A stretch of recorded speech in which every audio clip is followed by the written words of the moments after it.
बोझ। मैं कह रही हूँ ना, तुम लोगों से मुझे खाना नहीं खाने। ले जाओ खाना यहाँ से। 4 पैसे क्या कमाने लगे, खुद को बहुत होशियार समझने लगे। माँ की तो कोई फिक्र नहीं है, बस बीवी बच्चा यही दुनिया है। सुनंदा दी गुस्से में धमकियाँ देते हुए बेटा बहू से बोल रही थी। पर माँ, हुआ क्या है? किस बात पे इतना गुस्सा हो रही हो? राशि ने कुछ कहा या फिर बच्चे ने? मैं तुमसे कभी कुछ कहता हूँ नहीं, फिर ये खाने पर गुस्सा क्यों निकाल रही हो? खा लो ना। निकुंज माँ का हाथ पकड़कर बोला। सुनंदा जी बिस्तर पर लेटकर अपना बायां हाथ आंखों पे रखकर गुस्से में बोले जा रही थी, मानो किसी को देखना ही नहीं चाहती थी। पर मम्मी जी, बताइए तो सही, आखिर हुआ क्या है? मुझे तो अच्छे से याद है, आज मुझसे कोई गलती भी नहीं हुई है। खाना भी बकायदा आपसे पूछकर आपकी पसंद का बनाया है। फिर खाने में मना करना भाव अपनापन होता है। आप ही तो कहती है ना। राशि भी सास को मनाने में दाव आजमा रही थी। बस कह दिया ना नहीं खाना। अब तुम लोग अपने घर जाने वाले हो। मेरी परवाह करने की कोई जरूरत नहीं है। ना इस दिखावे की मुझे दोनों की कितनी मान सम्मान देते हो। सुनंदा जी दोनों तरफ मुंह फेर कर खबर बदल दी। दोनों एक दूसरे का मुंह ताकने लगे। हे भगवान, माँ तुम भी कितनी बातों में आ गई। चलो हाँ, पहले उठो, खाना खाओ, फिर सब बताता हूँ। निकुंज माँ को उठाकर बिठा दिया। माँ के हाथ में थाली पकड़ाते हुए निकुंज बोला, पहले ये बताओ कि ये सब बातें तुम्हारे मन में किसने बैठाया? कौन है जो तुम्हें ऐसी नसीहत दे रहा है? सुनंदा की कॉल लेते हुए बोली, आज सुबह तुम दोनों उस आदमी से किसी घर की बात कर रहे थे। मैं समझ गई मेरा बेटा बहू की दुनिया चाल चलने लगा है।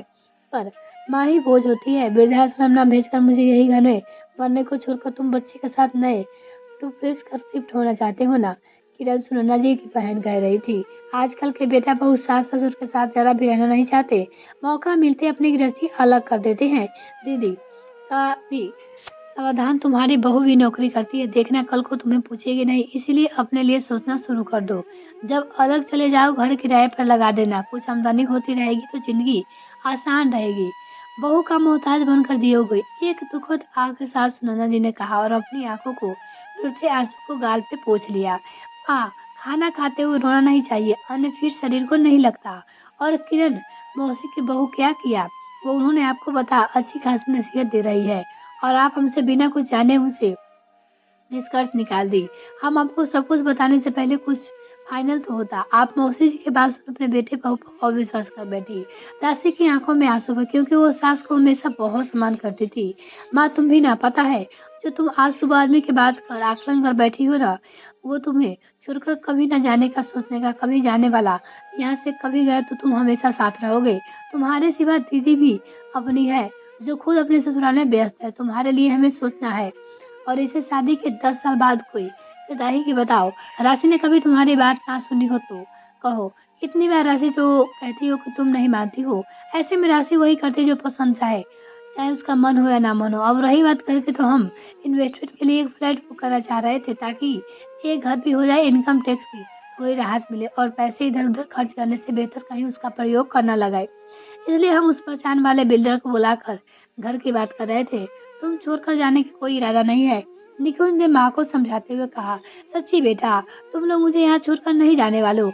मैं बेकार ही किरण की नसीहत मान सोच बैठी। जब छोड़कर जाने वाले तो अपना इंतजाम भी कर लूंगी।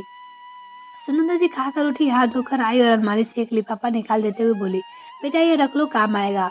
निकुंज आश्चर्य से लिफाफा खोलकर देखा तो उसमें कुछ पैसे थे। ये क्या माँ, पैसे हमें क्यों दे रही हो? ये तुम्हारे पैसे है ना? मेरी बचत के पैसे है। मुझे तुम्हारे बाबूजी का पेंशन मिलता है, उसे जोड़ कर रखती हूँ।